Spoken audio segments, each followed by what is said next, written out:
Welcome to The Fulcrum Point, the podcast that shows how Catholic schools are making an impact in our communities in so many different ways. This show is brought to you by the Fulcrum Foundation, and I'm your host, Brian Callanan. This episode is all about lessons in leadership.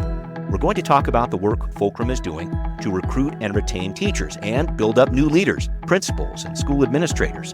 This during a very challenging time in the field of education as fewer people are choosing this career path. So, what's Fulcrum doing to help turn teachers into the leaders of today? And how is this work helping our students become the leaders of tomorrow? We're going to dive into those questions in this episode. We're going to let some of the great teachers at Our Lady of Guadalupe School in West Seattle set things up for us by explaining what leadership is all about.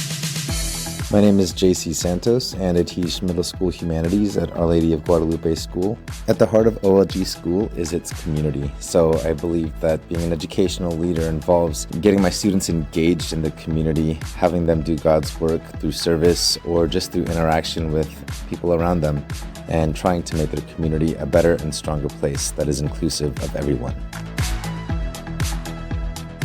Joining me now is Vivian Shannon, Executive Director of the Fulcrum Foundation. Thank you very much for being with me. Thank you so much for having me. It's an honor. We're in the principal's office here at Our Lady of Guadalupe in West Seattle. I don't think we're in detention, but I don't think so. I'll need you on your best behavior. So I will try. All right. Before we get into the many different programs Fulcrum is supporting when it comes to professional development for teachers and leaders, I want to talk about why Fulcrum is doing this work. Because I think when most people think about, all right, let's support Catholic schools, great, let's build a new classroom, or let's expand the curriculum and get some new classes for kids. None of that work can happen unless you have great teachers who feel supported and great leaders, principals, administrators to guide our schools. It feels like to me, Vivian, this is one of those stories behind the story that maybe not enough people are talking about. Can you explain why Fulcrum has made professional development one of its main pillars of support for Catholic education? Yeah, absolutely. Fulcrum has been around for 23 years, and over the course of that time, we have really been able to witness what happens in Catholic schools when there isn't good leadership. And we have found it to be of such importance. We know a school is only as strong as its leader. You can have a very high-functioning school, and then as soon as there's a shift in leadership, that school instantly becomes at risk. Mm-hmm. And so for us, we really... It's a shakeup for families. It's for the families, for the students, teachers, Mm-hmm. for everybody. And if you don't have an equally strong leader coming in, the school can go in a different direction very quickly. So we've heard from a lot of studies that one of the most important indicators for student success is that they have a strong principal. Because when you have a strong principal, teachers stay. When teachers stay, children learn more. Yeah. So it's like this continuum of excellence that we need.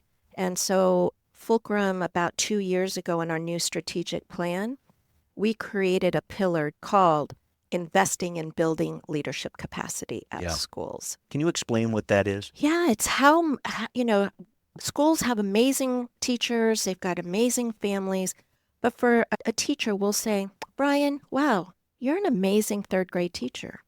Have you ever considered being a principal or assistant principal or an administrator for your school? We'd like to bring you into a leadership development program that is administered through the Office for Catholic Schools, but it's funded by Fulcrum to have them meet other teachers in cohorts. If you're a new principal, you get to be in a new principal cohort. Yeah. You get to make those connections and realize, hey, I'm not the only one. And I want to learn from my peers across the Archdiocese. We encompass 74 schools across all of Western Washington. Right. It's a huge geographic footprint. And sometimes you can feel like, oh, I think I'm the only one in this situation. And you're not. And what the Building Leadership Capacity kind of program allows is for a lot of the principals to really talk to each other, know one another, share ideas. And let me take a bigger picture here, because I'm looking at some of the national figures that show somewhere between 40 to 50% of teachers leave the profession within 5 years.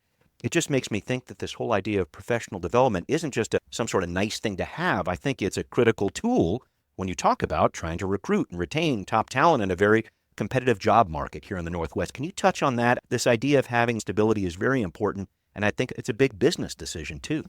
It is, because I just learned very recently that in our archdiocese, the cost to replace a teacher is over $16,000. So if you have turnover after turnover in that space, it becomes an economic impossibility for schools. Teachers are already the biggest contributor to the school in a Catholic school because they're taking a salary hit than what they could make at a public school. Right. So we want to do everything we can to recognize and appreciate and value that sacrifice they're making to serve a mission they care about so much. Can you key in on maybe one of the programs? There's 30 plus of them out there that are being funded by Fulcrum when it comes to professional development for teachers and principals. Is there one program that really speaks to you of the many different ones that Fulcrum is working on? The one that I'm most familiar with that touches so many people in our archdiocese is the Grace Teacher Leader Program. Right. This is the Growing Reflective Authentic Catholic Educators, That's if I may. It's a mouthful, but every school has at least one Grace Teacher Leader who participates in this cohort of other teachers. And then it's like training the trainer. They come back and then they share with their colleagues what they've learned at Grace. So it's a trickle-down effect, and every school has a Grace Teacher Leader. And I wanted to touch on some of the other pieces too, because there's some partnering going on with Catholic universities to help with degrees and things of this nature. Can you touch on that piece? Because I know Fulcrum is helping provide up to 50% off on tuition for some of these postgraduate degrees. That's a big deal. Absolutely. They're called Educational Leadership Grants, and we partner with 8 Catholic universities across the country. Locally, we have Seattle University, Gonzaga, St. Martin's, and then we are partners with Notre Dame, Creighton, Loyola Chicago, University of San Francisco. And University of Portland, and too. UP. How could I forget Go UP? Pilots. They are amazing partners. So when a teacher says, I think I'm interested, I want to get a further credential, whether it's a principal certification or other thing, we can send them to these 8 schools. So during the summer, they can go and do some of this work. So Fulcrum provides part of their tuition. The school provides a steep discount, as you have mentioned. And then the teacher has skin in the game. So it's the 3-legged stool that makes it all work. We have had such success with this program, and our current superintendent, Nicholas Ford, is a product of building leadership capacity. He was a teacher, then he became a principal at 2 schools, and now he's the superintendent.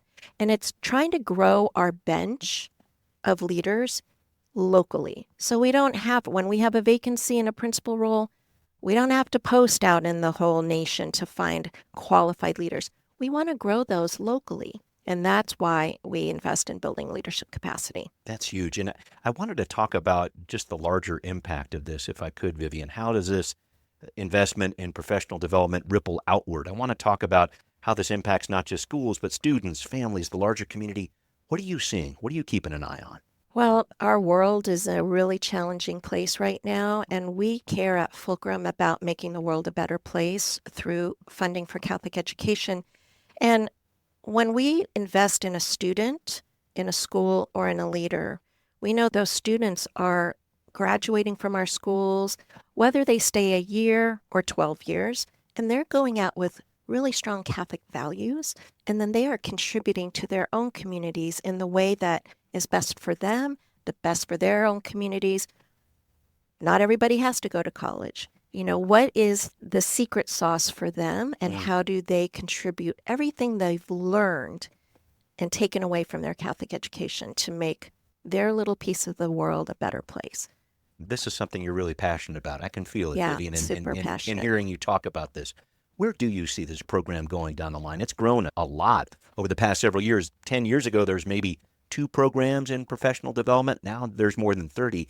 Can you touch on that piece about where this program is going for professional development for teachers and leaders within our Catholic schools? It's just going to continue to grow over time. We are investing heavily. Like I mentioned, it's a core pillar for Fulcrum in our strategic plan.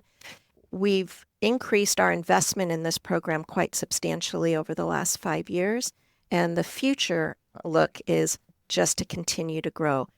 It's not our program to run, it's our program to fund. So the Office for Catholic Schools are the drivers. We're not educators. They know what's best. And so Nicholas and his team, Kelly, they have an incredible vision for where they want this to go, and Fulcrum is committed to continuing to fund that vision. Vivian, I just wanted to thank you so much for your time. Vivian Shannon, Executive Director of the Fulcrum Foundation. Really great to be with you. Thank you so much for having me. Up next, a guest that helped build the programs we're talking about on this episode. What does it take to be a school leader in the educational world of today? And what's the right way to recruit those leaders? Some thoughts to ponder coming up on The Fulcrum Point. Hi, I'm Janet McClelland, the Vice Principal. I think strong leadership enhances the students' ability to perform and achieve their goals. My name is Katie McKeon Hart. I'm the second grade teacher at Our Lady of Guadalupe, and the best lesson in leadership that I learned was from my master teacher during student teaching, and she told me to always clear your desk off before you go home. Never go home with a messy desk. And to this day, I still clean my desk before I go home. More words of wisdom there from the teachers of Our Lady of Guadalupe School here in West Seattle as we welcome you back to the Fulcrum Point. I'm with Kelly Surapineni, Coordinator of Leadership Development with the Office for Catholic Schools. Kelly, thanks a lot for joining me. Thanks for having me. You have put a lot of work into this field for the past decade, and at first I thought Kelly must have some sort of magic power. She sees a teacher with a certain glow about them and says, "You shall become a principal." But I was looking a lot closer at what you've built. There's a much more direct message here. You want to encourage everyone to lead all the time. You want to build up all 2,500 of the educators in the Archdiocese. Can you explain this approach, this overall culture of growth and development you're building, with, of course, support from the Fulcrum Foundation? Yes, well, the Office for Catholic Schools and the Fulcrum Foundation are in thought partnership to really think about leadership development. Our entire office is focused on this. We have the national standards and benchmarks as our North Star for how to think about successful leadership in a school. All of the 8 people in our office are dedicated to this building leadership capacity in some way. Let me jump on this point. I wanted to ask about shared leadership, which I thought was very interesting because I think the idea is you're trying to make everybody a leader there, trying to make this system more sustainable so one person doesn't have the entire load of leading the school. There's a lot of people helping with that effort, it sounds like. That's right. Leadership has grown so complex for schools that there's just so many different layers. And a principal is not there forever. There are transitions. The idea is to really build sustainable, imbued leadership with many different layers and many different talents that are in the school. We actually believe that everybody leads all the time, from a first-year teacher to the veteran principal. Right. Even they're all contributing different things. They're all contributing to the mission of the school. They're all contributing to the leadership of the school. And that's what is really building our momentum. That's important. And I think it's important to point out, too, that if you are able to keep these principals around, at least for a good amount of time, they will bring in teachers who stay for a longer amount of time, too. I think that's a big part of this as well. Exactly. If you have a principal that is there for 3 years, then you really are able to have a squad of teachers that are able to really make a commitment and also contribute to continuing that momentum of leadership development in a school. I did want to get into some of these different programs because I know they are the pride and joy of what you're doing at the Office for Catholic Schools. I was talking with Vivian Shannon earlier about this, that there are 30-plus programs now in place to support teachers, build leaders in Catholic schools in Western Washington. Looking back a decade ago, there were 2 such programs, so you have been very busy. And I mentioned this earlier. These programs do everything from building up Catholic identity and academic excellence to providing leadership skills for teachers and making sure the schools themselves operationally are supported too. But I did want to get to this. A lot of organizations talk about professional development. What makes these programs so unique? What examples can you point to? Well, the longest standing program that we've had is the Leadership Academy, and that was in existence 1 year prior to me taking the helm. And that is for aspiring leaders that want to become principals. And it is for aspiring principals that want to become principals in the Archdiocese of Seattle. What are the things that they need to know, the knowledge, the skills, and the attitudes for the area that we live in? So that's something that I lead along with some veteran principals to offer those different classes and techniques. Yeah, so they're still teaching, but they're taking these classes on the side. Exactly. And then they're getting those at bats. They're getting those practical ways of trying things on and going and finding a budget, going and finding how a leader does discipline in a school and sitting alongside them and bringing those back for a discussion in the Leadership Academy. Vivian also talked about the GRACE program, which is growing reflective, authentic Catholic educators, growing this idea of teacher leaders who may become school administrators down the line, or maybe they won't. She was talking about this idea of building up bench strength. That sounds like what GRACE is all about. Why is that important? We have 130 GRACE teacher leaders in our ranks, and there are about 2 or 3 per school that are part of this. So they at the local level are contributing to their school's academic excellence, and then they get together regionally to collaborate on regional things that could really be improved. And then they get together all archdiocesan-wide to get some deep professional development work. Currently, they're working on inclusion and really thinking about all learners and how we can strive to make that better. That's a big deal. I did want to go down this path because I know there are a few things that keep you up at night, I'm sure, when it comes to this job. Can you talk about some of these challenges that you're dealing with? I was talking with Vivian earlier about competing in today's job market, especially with fewer people entering the teaching profession. Teaching's a hard job. There's high burnout rate. Some of the Gallup poll numbers out there show that burnout rate's about 14% higher than most other professions. I know you're training a lot of good leaders. Are you able to retain them? Well, for teacher retention, and speaking to that, they say that, teachers within 5 years, Yeah. often 50% Yeah. of them are moving on from the profession. So we've really focused on that. How do we induct? How do we onboard our new teachers? We're fortunate to have, again, the partnerships with the universities. Seattle University and the University of Portland have teacher service programs in which they're providing the university support, a community support, and then the local school support to really support them and launch them in the right way. And that has really helped us. The longest standing one we have is the PACE program from the University of Portland. And we've had a number of those teachers from that program now get to the ranks of being vice principals and principals in our schools. That's a good sign. And that's what you're looking at. You're looking to see those people move up the ladder and take these positions at different schools around the Archdiocese. Exactly. And there are other areas that really we're looking for that support. The cost of living in Seattle is very high. And so for young professionals to want to work in the education field in those early years, we do have an innovative housing program. This is a fascinating program. You're essentially helping provide the housing in a group setting that some younger teachers really need right now. Yeah. So for $900 a month, with all the utilities in a strategic location, they don't have to commute far distances to work in Seattle. We have a great space over at St. Alphonsus, and it's got so much space that they even have like a garden that they have in the backyard. They can grill. They have walking distance from great eateries for a young professional. So it brings that community setting. Over in Ballard, right? In Ballard, for those young professionals. And that sense of, sitting at the kitchen table together, just starting out as a professional and sharing milk from the Well, I was going to say, for $900 a month, I don't know, people can't even afford a kitchen table a lot of times around here. That's a great benefit. And they get for a them. lot of space. Yeah, that's wonderful. I did want to touch on another image that I have seen in a lot of your work, this image of a flywheel that you've written about. I think it's really descriptive. So imagine, folks, a big, heavy wheel inside some machinery that takes a lot of work to move, but then it starts gathering momentum, and it's very hard to stop, creating more stable energy sources there when the power goes out, let's say.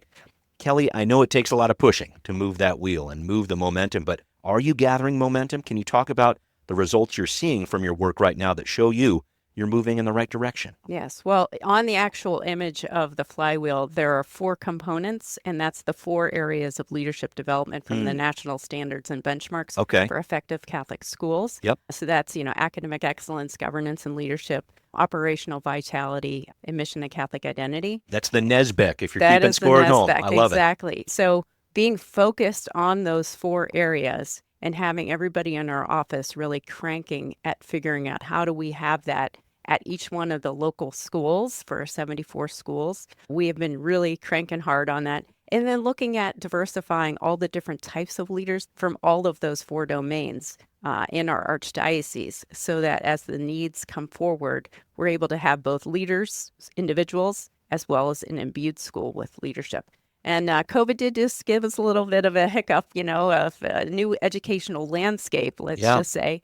But we've really started to see from our accreditations results, from our focus groups, that we are able to have a cohesive, collaborative set of cohort leaders that are doing this good work. And it has a big impact on students and families. Can you help me bring it back to that point? Because I think that's really what the Office for Catholic Schools is all about.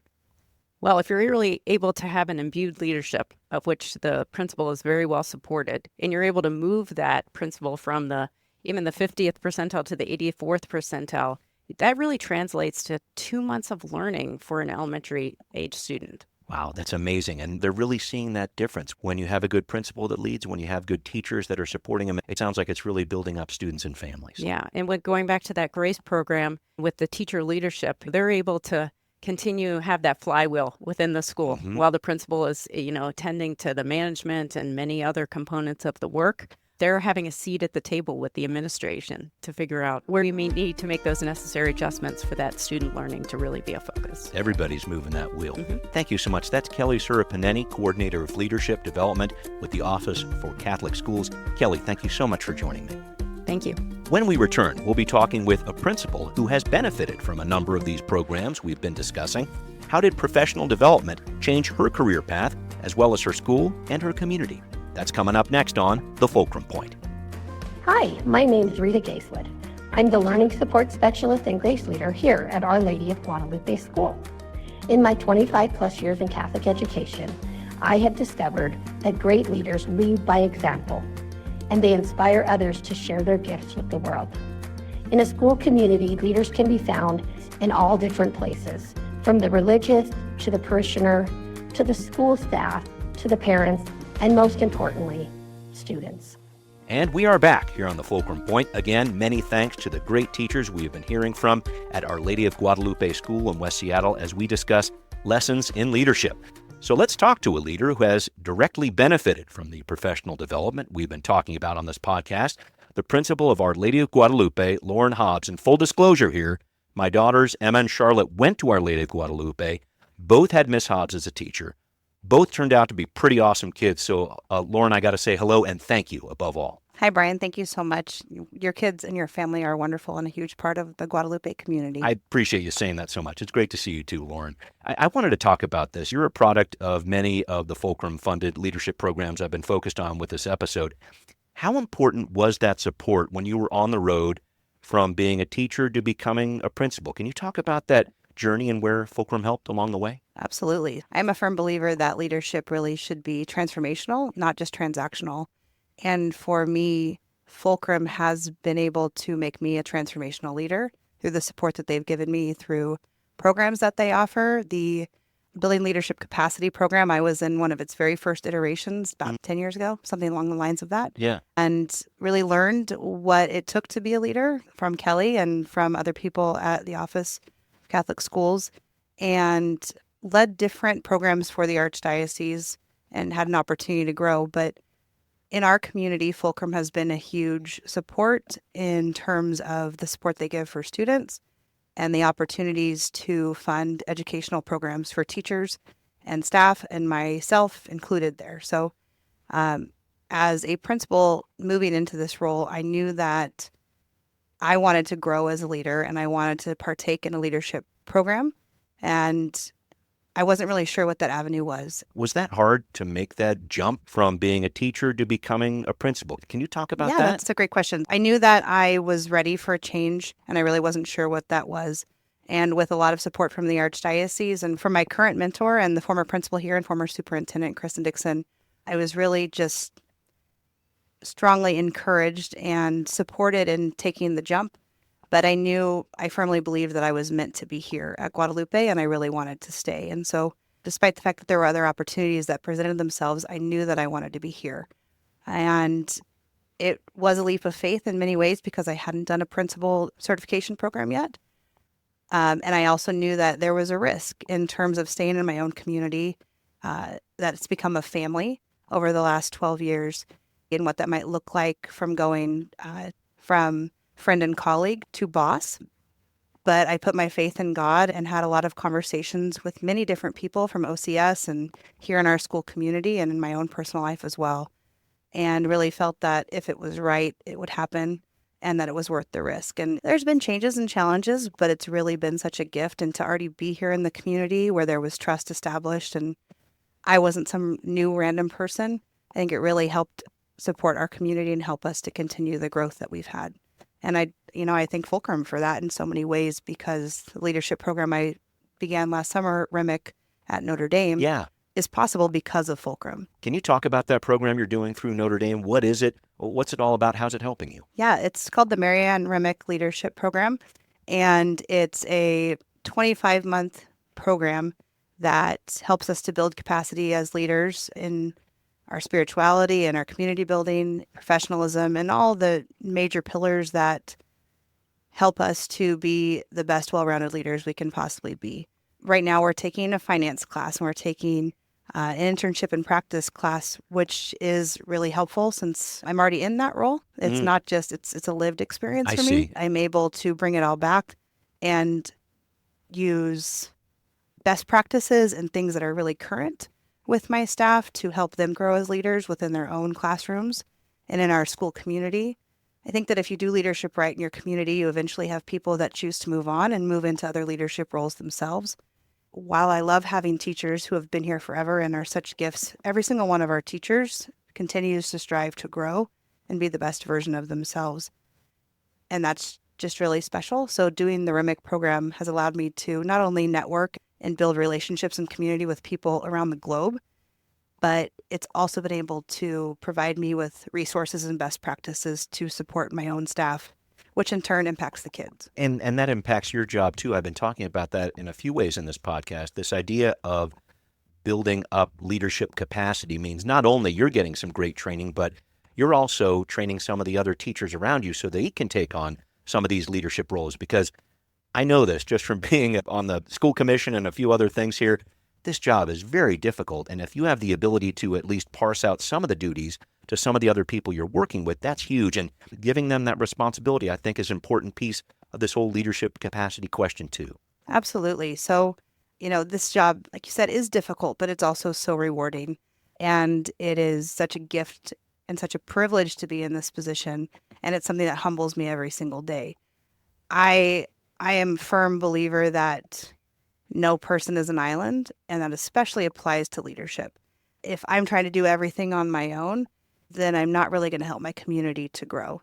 And as our school leader, I really believe in delegating the ability to lead to the teachers in their classrooms because I trust them and I value them. And they are the leaders for their students in their classroom. What they do has an impact, and what they do matters. And then I implore our teachers to also be leaders in the community, to help out with different projects and different tasks and go beyond the limits of their classroom and out into the community to do something more. Our middle school teachers are a great example of that with our school musical. Oh, yeah. It's one of our middle school humanities teachers and our middle school math teacher, who are the staff members who really lead the entire musical, along with an amazing parent volunteer. But that's not their normal job. And there it builds their capacity as leaders to go beyond the means of the curriculum that they teach in their classroom and make a difference. And it's huge. And when I ask them about leadership, they don't see that within themselves, that what they're doing is leadership. And to me, maybe that's the greatest gift, because they do it not for the power or the glory or the title, but because it matters. And because Frozen is a great musical. I mean, That's let's true. get to it here. We'll probably get some time at the end here to sing a few numbers. We'll see how that goes. I'll leave that to you. Okay, all right, fair enough.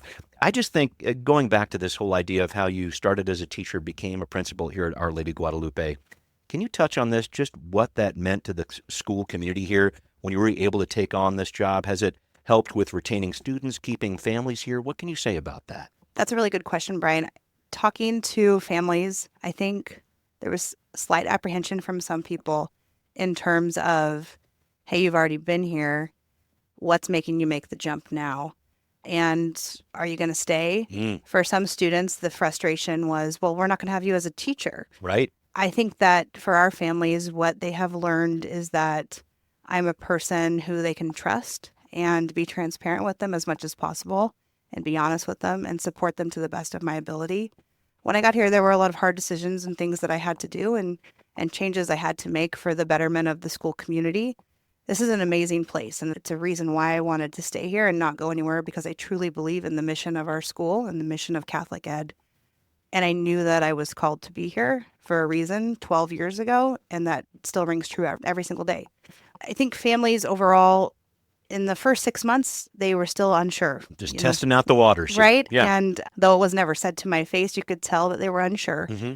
And as they learned who I was as a principal and as a leader, and as I learned who I was as a principal and leader, that relationship has really blossomed. And, we did lose some families at the start, but we've actually gained many. When I started here, we were at 214 students. This year, we're at 227. We're looking at being over 240 for next year. We're continuing to grow. We're continuing to be able to offer enormous support to our students through financial aid, but also through Fulcrum, which makes a huge difference because we have families in our school community who are only able to be here because of the support they receive from Fulcrum. And I'm so thankful that that's a choice, because our community is diverse and rich in all the things that matter. And it has nothing to do with finances or money, but in the spirit and the love and the community and faith that is so alive here and within our students and their families. And it doesn't matter your financial background. If you want to be here, we want to help you as much as possible to make that happen. It is great to see Fulcrum helping in this way. And I want to bring it back to the kids who are at the center of all these discussions we've been having with this podcast about Catholic education. Can you talk to me about how the additional training and education you've received with the help of Fulcrum here is helping out the young students you're trying to serve? Is it helping them become leaders too? Absolutely. As a teacher, I was in charge of our student council, and I was the 8th grade teacher also, and I really focused on how do you become leaders for tomorrow, and how do the actions you take now as young people guide your future. When I'm working with our staff, it's the same thing in terms of what are you doing as adult leaders to model that behavior for your students. One of our parts of our mission is academic excellence. And what we focus on here is that academic excellence isn't just having A's or getting the best grades possible, but it's about meeting each one of our children exactly where they are as individuals. Yeah. And through RIMIC and through the support of Fulcrum making me able to do the RIMIC program, we've spent a lot of time as a staff working on data analysis, breaking open our MAP scores, looking at how do we move our students from high achievement, but also to high growth. And for our students who are in low achievement, low growth, how do we move them forward? The growth piece is the most important for us, is how do we help our students to grow and meet their own potential? And the reason I say that Fulcrum has helped with this is because the most recent project that we've been doing as a staff actually began as a part of an assignment for RIMIC, for my internship and practice class. And I had to design a professional development of my choosing. And that was an avenue that I chose, was to really break open our MAP scores so that we can make sure that our curriculum and the support we're providing for students is the right support. Yeah. And how do we design our curriculum in a way that over time, with vertical alignment and our lesson plans and everything, helps to build that capacity to be everyone's best selves.